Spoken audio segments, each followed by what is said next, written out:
আসসালামু আলাইকুম সবাইকে। আমাদের এন্টি ক্যান্সার ড্রাগের লেকচার নাম্বার 5 এ সবাইকে স্বাগতম। আমাদের এই পার্টে আমরা পড়বো হলো এন্টি মেটাবোলাইজড ড্রাগ সম্পর্কে। সো এন্টি মেটাবোলাইজড ড্রাগের কিন্তু অনেকগুলা ক্লাসিফিকেশন রয়েছে। সেই সকল ক্লাসিফিকেশনের মধ্যে আজকে আমরা দেখব পিউরিন অ্যান্টাগনিস্ট। তো পিউরিন অ্যান্টাগনিস্টের পার্টিকুলারলি দুইটা মেডিসিন নিয়ে যদি আমরা কথা বলি সেটা হলো ফ্লুডারবিন এন্ড পেন্টোস্ট্যাটিন। সো এই ফ্লুডারবিন এবং পেন্টোস্ট্যাটিন পার্টিকুলারলি কোন এনজাইমের ক্ষেত্রে কাজ করে বা তাদের মেকানিজম অ্যাকশন কি সেটা আমরা দেখব এবং অ্যাজ এ সামারি পিউরিন অ্যান্টাগনিস্টের মেকানিজম অ্যাকশন এবং স্টেপ বাই স্টেপ কিভাবে এই মেডিসিনটা আমাদের সেলকে ডেথ করতেছে সেই পার্টটা আমরা দেখব।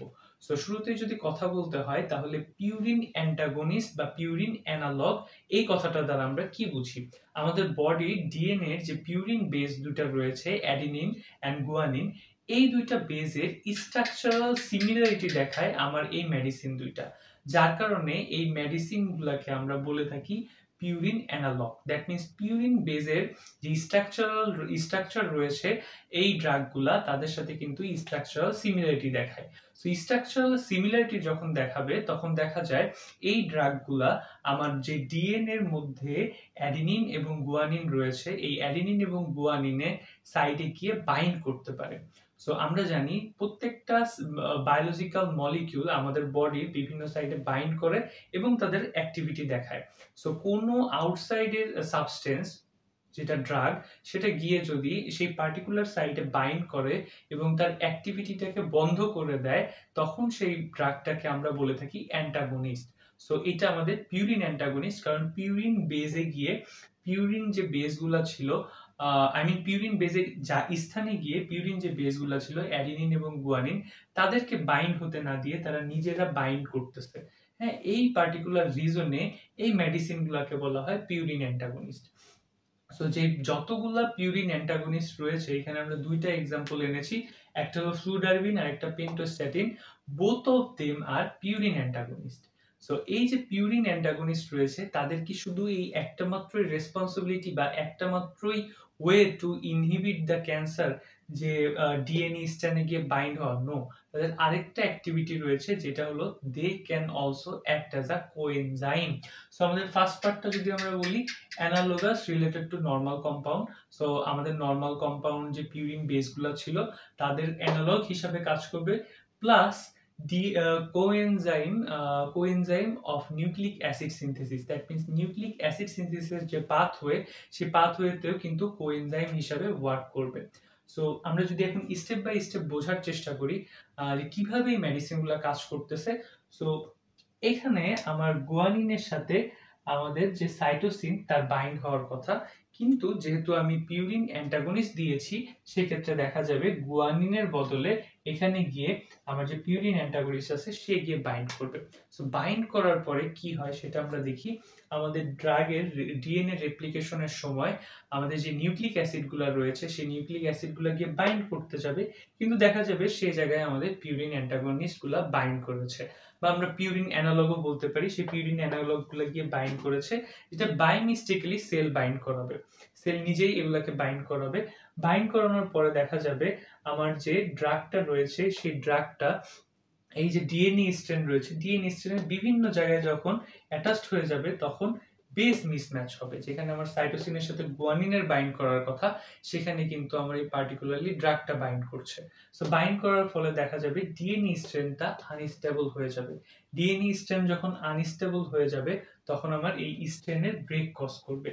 ডিএনএ স্ট্র্যান্ডের যখন ব্রেক কজ করবে তখন কিন্তু রেপ্লিকেশন আর হবে না, ডিএনএ রেপ্লিকেশন হবে না, ডিএনএ রেপ্লিকেশনে ইরোড দেখা যাবে। সো এজ এ রেজাল্ট আমার ডিএনএ তে এই ডিফারেন্ট টাইপের প্রবলেমের কারণে আমার সেলের অ্যাপোপ্টোসিস ট্রিগার হবে। Apoptosis is a term which means natural sell death. So এই সেলের মধ্যকার যখন ইস্যুস গুলা হবে, ডিএনএ ইস্যুস গুলা হবে, তখন সেল ন্যাচারালি নিজেকে কিল করে ফেলবে, যেটাকে আমরা বা ন্যাচারালি নিজে ডেথ হয়ে যাবে, যেটাকে আমরা বলতেছি অ্যাপোপ্টোসিস। সো এভাবে একটা পিউরিন অ্যান্টাগনিস্ট বা পিউরিন অ্যানালগ সেলের মধ্যে ইনকর্পোরেটেড হয়ে ডিএনএ কে ব্রেকডাউন করে ডিএনএ কে হ্যাম্পার করে সেরে অ্যাপোপ্টোসিস ট্রিগার করে। সো এই পার্টিকুলার সাইটটাতে আমরা বুঝলাম পিউরিন মেডিসিনগুলা, পিউরিন অ্যানালগ বা পিউরিন অ্যান্টাগনিস্ট মেডিসিনগুলা কিভাবে অ্যান্টাগনিস্টিক ইফেক্টটা দেখায়। এবার আমরা দেখব আমাদের পিউরিন অ্যান্টাগনিস্টের এনজাইমেটিক ইফেক্ট সম্পর্কে। যতগুলা পিউরিন অ্যান্টাগনিস্ট রয়েছে সবাই কিন্তু এরকম অ্যান্টাগনিস্টিক ইফেক্ট দেখাবে, বাট সব মেডিসিনগুলা কিন্তু এনজাইমেটিক ইফেক্ট দেখাবে না। এক একটা মেডিসিনের এক এক রকম এনজাইমেটিক ইফেক্ট আমরা দেখতে পাই। সো প্রথমে যদি কথা বলি আমাদের ফ্লুডারবিন নিয়ে, ফ্লুডারবিন ইজ আ প্রোডাক্ট। কারণ হলো ফ্লুডারবিন যখন আমরা আমাদের বডিতে দেই, এই মেডিসিনটা ডিরেক্টলি অ্যাক্টিভ হয় না বা ডিরেক্টলি কাজ করে না। এই মেডিসিনটা আমার বডিতে গিয়ে ফার্স্টে মনোফসফেট, দেন ডাইফসফেট, দেন ট্রাইফসফেটে কনভার্ট হয়। মনোফসফেট, ডাইফসফেট, ট্রাইফসফেট এর মানে হলো ফসফেট গ্রুপ অ্যাড হচ্ছে, and at the end it will convert as a triphosphate, which is the active form of our fludarabine. So এই ফ্লুডারবিনে যখন অ্যাক্টিভ হবে সেলের মধ্যে, then it will shows its effect to minimize, or আমরা বলতে পারি reduce করবে কোন এনজাইমটাকে, আমাদের ডিএনএ পলিমারেজ এনজাইমটাকে। আমাদের পার্টিকুলারলি ফ্লুডারবিন ড্রাগটাই কিন্তু শুধুমাত্র ডিএনএ পলিমারেজ এনজাইমকে ইনহিবিট করবে। DNA polymerase enzyme is a very necessary or we can say very important enzyme, যে এনজাইমটা আমাদের কি করতেছে, আমাদের ডিএনএ স্ট্র্যান্ড যেটা যেখানে নিউক্লিক অ্যাসিড বাইন্ড করার পরে এটাকে অ্যাটাচড করতে হয়, সেই পার্টিকুলার কারণে কিন্তু এই ডিএনএ পলিমারেজ এনজাইমটা ইউজ হয়। সো ডিএনএ পলিমারেজ এনজাইমটাকে যখন এটা রিডিউস করবে, সো অ্যাজ এ রেজাল্ট দেখা যাবে আমার ডিএনএ স্ট্র্যান্ড কিটা কিন্তু প্রপারলি বাইন্ড করতে পারবে না। সো এই পুরো প্রসেসটা বা এই পুরো পাথওয়েটা হয় হলো আমাদের এস ফেজে। সো নেক্সট আমরা কথা বলবো হলো আমাদের পেন্টোস্ট্যাটিন নিয়ে। Pentostatin which is not a product. So pentostatin মেডিসিনটা কাজ করবে হলো আমাদের অ্যাডিনোসিন ডিঅ্যামিনেজ এনজাইমের উপরে। এটা অ্যাডিনোসিন ডিঅ্যামিনেজ এনজাইমটাকে ইনহিবিট করবে। এখন এই পার্টিকুলার এনজাইমটা কোথায় ইউজ হয়? এই পার্টিকুলার এনজাইমটা ইউজ হয় হলো আয়োনোসিন মনোফসফেট থেকে যে অ্যাডিনিন এবং গুয়ানিন সিনথেসিস হতো, দ্যাট মিন্স এই পার্টিকুলার কেমিক্যাল থেকে যে অ্যাডিনিন এবং গুয়ানিন সিনথেসিস হতো, এইখানে গিয়ে আমাদের এই যে কনভার্টটা হতো, এই কনভার্ট হওয়ার জন্য কিন্তু অ্যাডিনোসিন ডিঅ্যামিনেজ এনজাইমটার প্রয়োজন ছিল।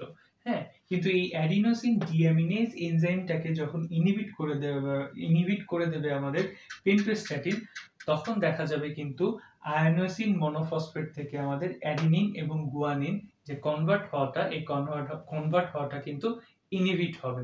সো অ্যাজ এ রেজাল্ট আমাদের পিউরিন যে বেসগুলো রয়েছে, এই পিউরিন বেসের যেই সিনথেসিসটা থাকে, সেই সিনথেসিসটা যখন ইনহিবিট হবে তখন কিন্তু সেল ন্যাচারালি এই জায়গাগুলোতে আমাদের যে নিউক্লিক অ্যাসিড রয়েছে সেটাকে বাইন্ড করাতে পারবে না। So this was the total concept of purine antagonist, যেখানে অনেকগুলো মেডিসিনের মধ্যে আমরা পার্টিকুলারলি দুইটা মেডিসিন দেখেছি যাদের অ্যানালগ বৈশিষ্ট্য আমরা দেখেছি এবং তাদের এনজাইমেটিক বৈশিষ্ট্যগুলো আমরা দেখলাম। এবার যদি ডিজিজের কথা বলা যায়, তাহলে এক একটা মেডিসিন কিন্তু এক একটা ডিজিজের ক্ষেত্রে সবথেকে বেশি এফেক্টিভ। হ্যাঁ, সো প্রথমে আমরা কথা বলবো হলো আমাদের ট্রাইফসফেট বা ফ্লুডারবিন নিয়ে, যেটা কিন্তু ইফেক্টিভ আমাদের CLL করনিক লিম্ফোসাইটিক লিউকেমিয়ার ক্ষেত্রে। করনিক লিউকোসাইটিক লিউকেমিয়ার ক্ষেত্রে এই মেডিসিনটা কিন্তু অ্যাজ এ সিঙ্গেল এজেন্ট হিসেবে ইউজ হয় না। এটা একটা FDA অ্যাপ্রুভ রেজিম আছে, যেটাকে আমরা FCR রেজিম বলি। FCR বলতে ফ্লুডারবিন, সাইক্লোফসফামাইড এন্ড রিটুক্সিন। সো এই যে কম্বিনেশন অফ ড্রাগ থেরাপি, এই ড্রাগ থেরাপিতে কিন্তু আমাদের ফ্লুডারবিনটা ইউজ হয়। নেক্সট আমরা কথা বলবো হলো আমাদের পেন্টোস্ট্যাটিন কোথায় ইউজ হয়, কোন ক্যান্সারে ইউজ হয়। এটা একটা রেয়ার কেস অফ লিউকেমিয়া, যেটাকে আমরা হেয়ারি সেল লিউকেমিয়া বলি। মাইক্রোস্কোপিক ওয়েতে আমরা কিন্তু যখন কোনো কিছু অবজার্ভ করি, তখন কিন্তু আমরা ব্লাড অবজার্ভ করি, তখন আমরা যে দেখতে পাই যে সেলের সাইজটা যখন বড় থাকে, দ্যাট মিন্স নিউক্লিয়াসটা বড় থাকে, সেটা থেকে আমরা বলতে পারি যে লিউকেমিয়া হয়েছে। বা বিগ সেল, সেই বিগ সেলের চার সাইডে যখন হেয়ার লাইক স্ট্রাকচার থাকে, সেটাকে আমরা বলে থাকি হেয়ারি সেল লিউকেমিয়া। সো এই হেয়ারি সেল লিউকেমিয়ার ক্ষেত্রে কিন্তু আমাদের পেন্টোস্ট্যাটিন মেডিসিনটা অনেক বেশি ইফেক্টিভ। তো এই ছিল আমাদের পিউরিন অ্যান্টাগনিস্টের লেকচার, যেখানে আমরা ড্রাগের বিভিন্ন রকম ইউজ দেখতে পেলাম, তারা কোন পার্টিকুলার এনজাইমকে রিডিউস করতেছে সেটা দেখতে পেলাম, এবং এদের অ্যান্টাগনিস্টিক ইফেক্ট দেখতে পেলাম। ধন্যবাদ সবাইকে।